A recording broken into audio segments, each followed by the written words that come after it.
Right, welcome back again. Thanks for coming in. Thanks for always being here.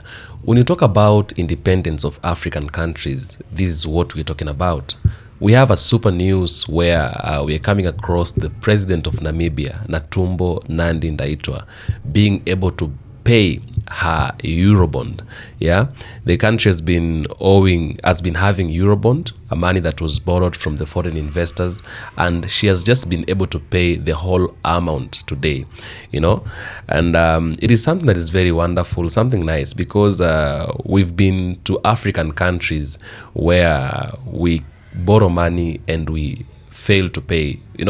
It's not a must we borrow money at the end of the day, but now it's not because we don't have the funds or we cannot be able to take care of ourselves, but the problem is that we are under some let me say governments, or maybe we are under a certain leadership where we cannot be able, and we have failed to see we can be able to raise funds by ourselves, we can be able to do things by ourselves. So sometimes at some point we end up borrowing, or we have to go out there and borrow money, so we can be able to do some projects and do some things here and there. It's not a must we borrow. If we just set ourselves, and if we can just do things in the right way and put things in order in the right way, we can be able to raise all this fund, because African countries are very rich. That's the truth and the fact, the bitter truth. Some people don't want to hear you saying this, especially the Western countries and the entire global North. But at the end of the day, the truth is that we are the richest continent with the richest countries, because we have all the minerals. We have gold, we have uranium, we have tanzanite, we have diatomite, we have diamonds. Yeah, we have a lot of minerals, but how do we use it? Yeah, how do we actually use our fertile lands and all that? The fact that we can allow our minerals to be taken out, or other to go out, and without any benefit from our own selves, the people we produce it becomes a very big problem. And that is why many African countries, they are wandering around, getting to a point when they have to go out and get loans for themselves, so they can be able to sustain themselves or to work out some other projects here and there. That is the reason. But now Namibia becoming the first country in Africa to have paid the Eurobond, or the loan, all at once on a single day, gathering all the money and paying it out once and for all, not even paying out like little by little, just paying it out at once. It means it is a country that had really prepared itself. It is a country that that was working its things out in a good way to be able to pay all this money. Yeah, it should be an encouragement to many other African countries, telling you that you can actually do it. It only needs a good governance, good leaders, and people who are willing to work for the nation. We've had leaders who are very much corrupt. They are not willing to work for the nation. They are willing to work for their own self. That one becomes a very big problem. Now, how does Eurobond work? Because many a times you see people trying to ask questions on how Eurobond works. What is Eurobond? People think it's a normal loan. No, we have these other loans that we are borrowing from the IMF and the World Bank, and that one operates a certain way. But Eurobond is a type of an international bond that is issued in currency different from a country where it is sold. And for example, if a Kenyan company issues bonds in the US dollars and sells them to investors in Europe or Asia, that bond is called a Eurobond, even though it's not necessarily issued in euros. Okay, so key features to consider on Eurobond, just to break it down before we get into the main topic. We need to consider things like, for example, let's talk about currency, and we talk about issuer, and we talk about market and purpose. On currency, issued in major international currency, it is not necessarily issued in the currency, in the local currency. And for example, maybe the US dollar, here we consider the currency that are working so much, or the currency that is being used in a country, in business. For example, right now we're using dollars and euros at large, and most especially dollars is the one that we are using so much in business and all that. even the people who are doing some maybe online marketing and let me say customer services and the YouTubers and all other, they're being paid in dollars, because it's the strongest currency as we're talking right now. So in US dollars, maybe in euros, in Japanese yen, depends, not the currency that the country, where the country is issued. And then number 2, we have issuer. It can be a government, it can be a corporation, or it can be an international organization. All these things really matter.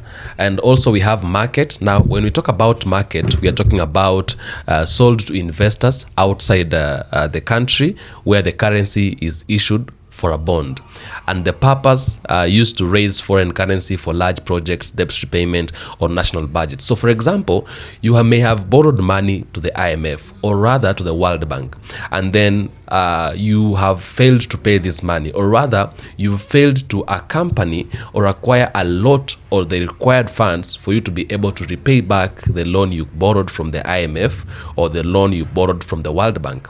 So you can also go out there to look for the foreign investors who are willing to give out a loan to you. They can be able to give you a loan in the name of a Eurobond, okay?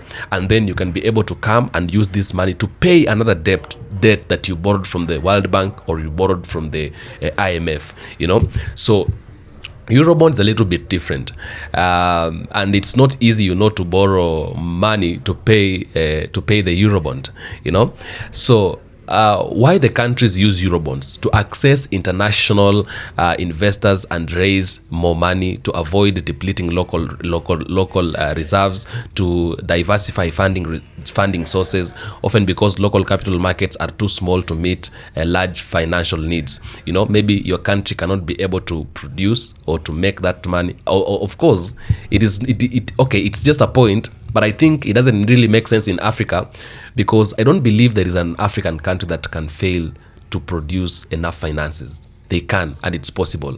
It is only that we need to really work on our minds, really work on our attitudes, work on our perspectives and views towards things, and how we can be able to be independent. The moment we become independent, we can actually do all these things, because it's possible.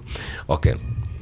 Example, Kenya's Eurobond. Kenya has issued several Eurobonds dominated in the USD to raise funds for development and infrastructure. Investors from around the world buy these bonds, and Kenya pays them back in interest in dollars, because we are being given in dollars. Okay, so how the government is supposed to pay Eurobond? A Eurobond is paid back just like any other loan, okay, but in foreign currency, usually US dollars or euros, it is paid many a times, because we always have to start by interest payments. It always has to start by the interest payments, in that the government usually pay interest every 6 months or once a year to investors. Okay. To investors, this interest is called a coupon.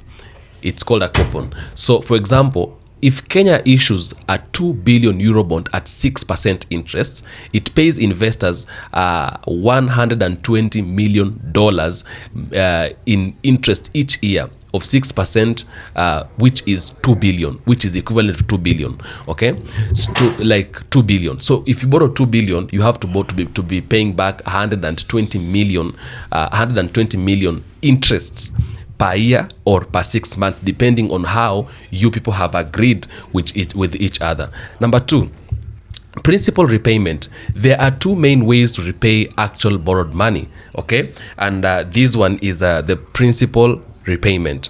A bullet payment, most common, which is the government pays the full amount at once when the bond matures. So this bond needs to be paid at once after it matures, though many other countries fail to pay this money when it matures, because they get to a point when they say, when they feel like, we don't have this money.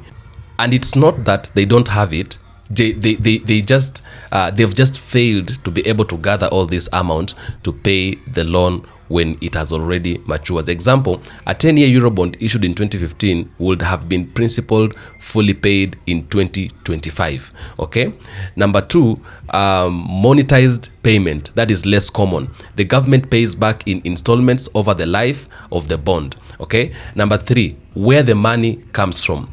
The repay of the Eurobond, the government must raise enough foreign currency, usually US dollars. It can do this by, number 1, using foreign exchange reserves from exports, tourism, and remittances.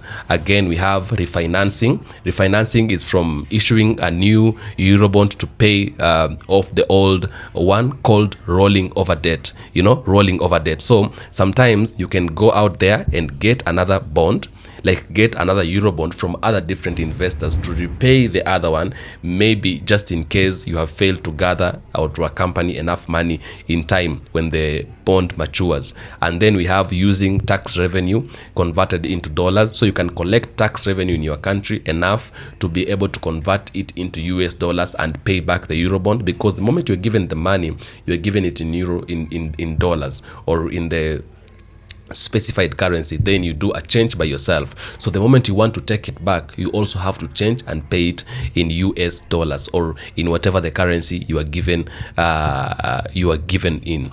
Okay.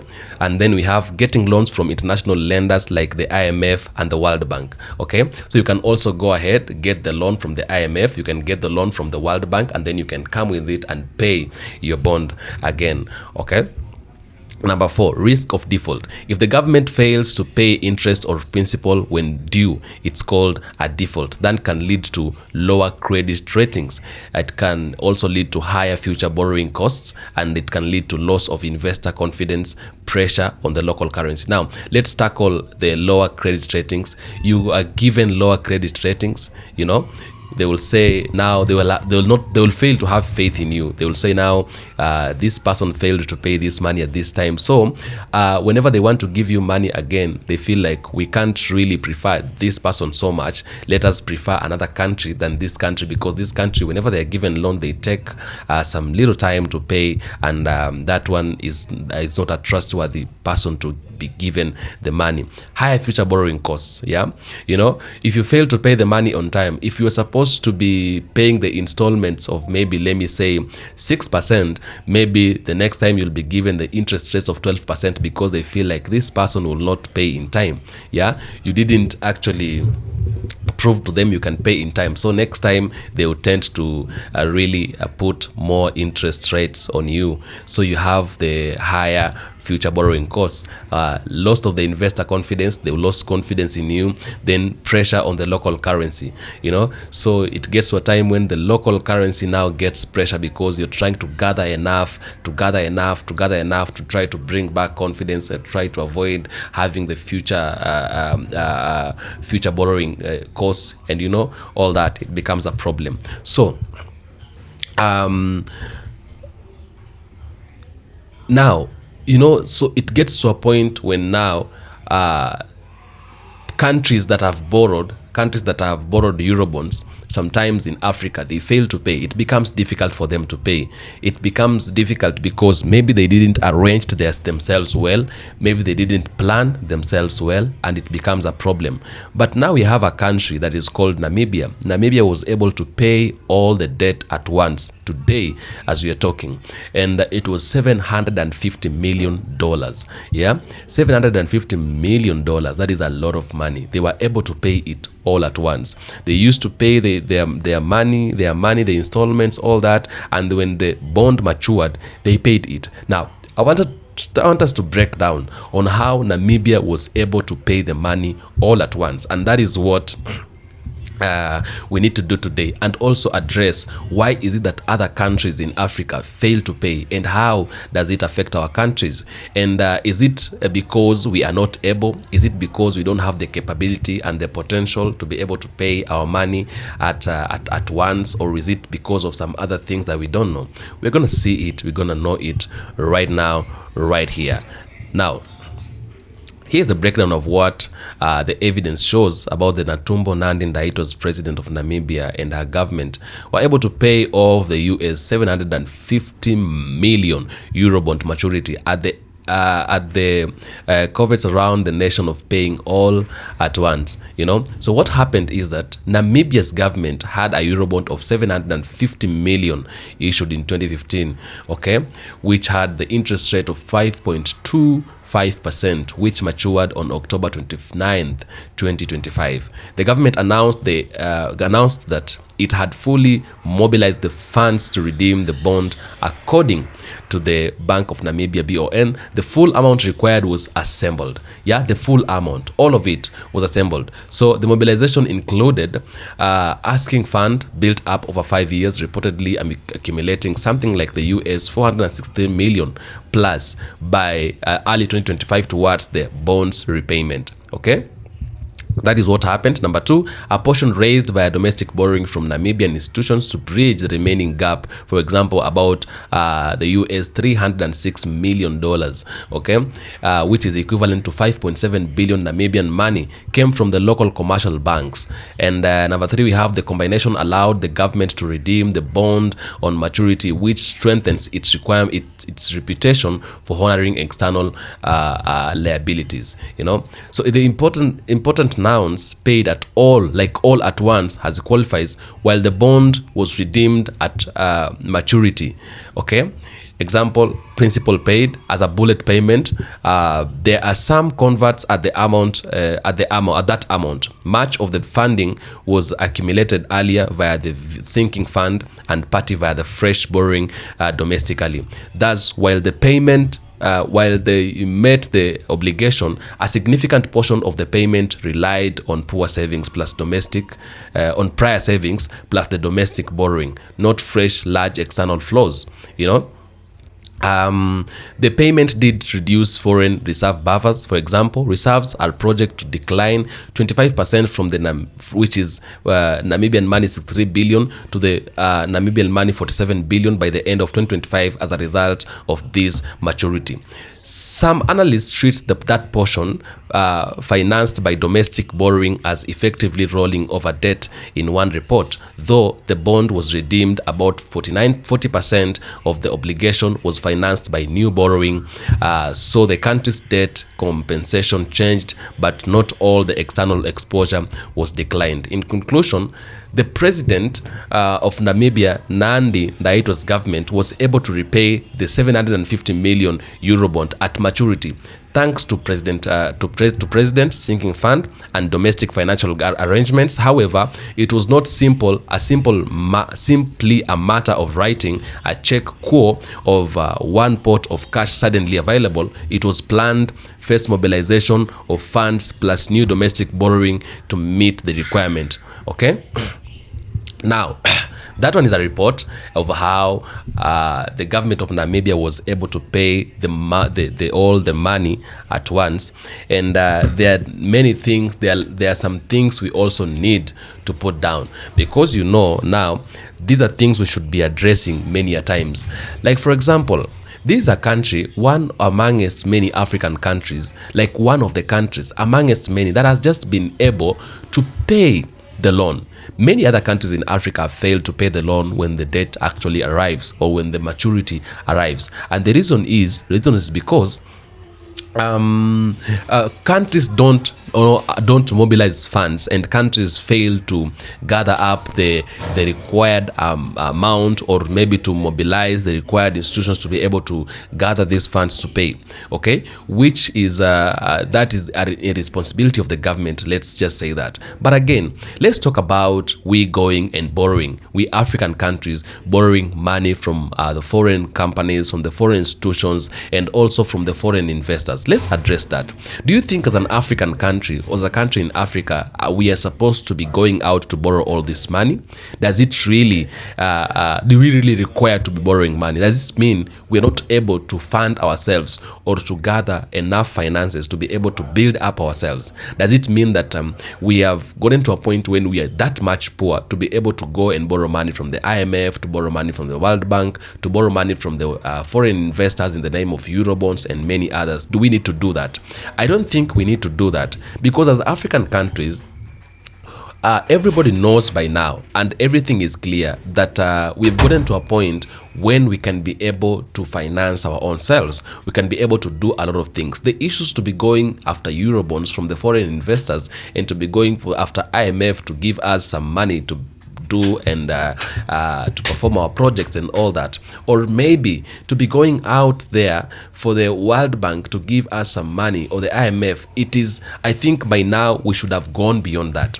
The reason is Africa is able to do a lot. Look at how and what we have. Look at what we have around. We are having a large scale of lands in Africa not being used by anybody. They've just been given to some people out there. Those people are not even using it, okay? But it's just because the government wants to keep some things by itself. The government wants to put some properties by itself, not even thinking about what can we able to do this and to do this to be able to generate money. I think African governments are used to being given, and they are not used to be working out to produce finances or to produce money. Maybe they are lazy, I would say that. I don't know. Maybe I don't know which name to give it to them, or to how to really define them. But it has been a very big problem, and it really frustrates me sometimes when I feel like our African governments in our African countries have to go out there to get money, sustain themselves. And this one really tells us that we are not very much independent. We cannot do things by ourselves. And this is why for a very long time we've really been under the neo-colonization. The real colonization, the direct colonization that was existing, maybe it disappeared. But we have an invisible colonization, which is the neo-colonization, that is still pushing us, still following us, still like trying to capture us, and these are things we need to be addressing. These are things we need to talk about, because we can save ourselves, but we can only save ourselves the day and the moment we will decide we want to save ourselves. We can only save ourselves if we have decided we want to save ourselves.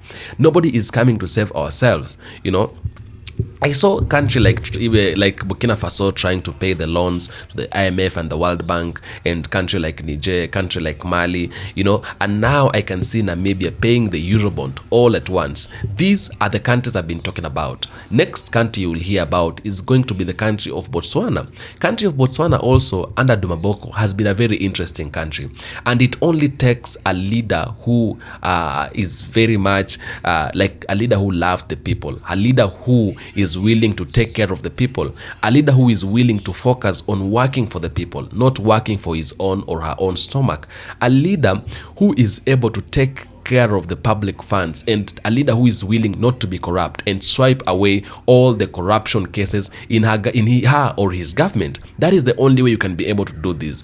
A leader who will think about, how can I be able to utilize the land that is hanging somewhere to produce money for my country? How can I be able to use the minerals I have to produce money or finances for my country? The fact that we are giving out minerals that we are producing for free out there means we are not going to ever be rich, because these countries that are giving us the IMF loans, the World Bank loans, the same countries, then the countries that are coming to us, they come and they take what belongs to us. When they take it out, they go and utilize it very well, they make money out of it, then they start lending us the same money. We are being lent money that belongs to us. That is one thing we need to know. This money we are being lent to, it is the money that belongs to us. They take it out, they bring it in. They take it out, they bring it in. When they take it out for free. They turn it into money. They bring it in at a very high cost. So we keep on buying what belongs to us. The moment we realize that we can use these things to make and to build our own selves, we will stop doing what we are doing. The moment we realize that we have the potential, we have the capability to be able to work things out ourselves, to be able to stand by ourselves, to be able to stabilize ourselves, to be able to do our projects with our own money. The moment we realize that, we are going to be very strong. Look at Burkina Faso. Burkina Faso is building schools, building hospitals, building roads, not using the IMF loans or the World Bank loans. They're building loans using the tax that is being given out by the people. They're building roads and hospitals using the tax that is being given by the people. It is just the government needs to know how to utilize, how to come about things, how to arrange yourself, how to finance for everything, because people are giving out a lot of money. This money that is being given by the people, politicians out here, they tend to put this money on their pockets. They tend to keep this money by themselves and use it on their own families, use it at their own homes, use it to gather, let me say, wealth and, by themselves, because they know the time will get out of this government, we will have harvested enough to help us, we'll have gathered enough to help us, And it is clear that is the reason as to why we are failing to build up our own countries. We are failing to be chasing the so-called first world countries. We are being placed at a point where we refer to ourselves as the third world countries because of the poverty that is in our countries. Our country is poor, yet our countries are producing all kinds of minerals. Africa is considered poor. Africa is considered a country that needs to be helped. Yes, yet the people who consider to help us, they are the same people who come to us in search of help. They can't just say they want help from us. They take it by force, or they take it hiding because of the level of arrogance and the level of pride that these people had. They don't want them to be seen as if like they are actually borrowing from us, or they're asking for help from us. So they come in other different ways and in other funny ways to make us believe, that we are actually the people who need their help, But the moment we realize this is what is happening, we can turn around. We can decide to create wealth by ourselves and to start building wealth by ourselves, not borrowing money, but working things out locally ourselves, because we have the capability, we have the potential, we have the ideas, we have the great minds.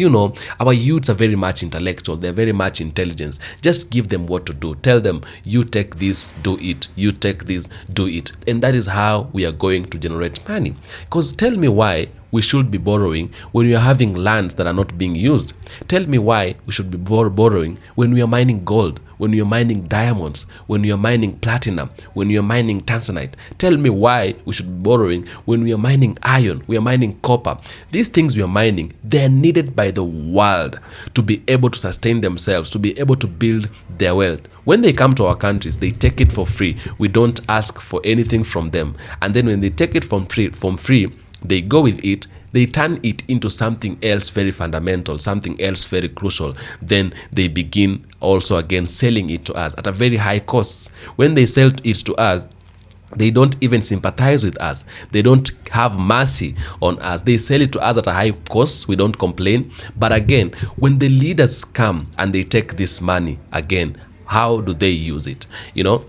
Now, let's again address something else. We've talked about how we can be able to generate it by ourselves, to generate finances by ourselves and help ourselves. We don't need to borrow. But again, if at all we must borrow, because we have incompetent leaders, we have irresponsible leaders, we have leaders who doesn't have the leadership quality.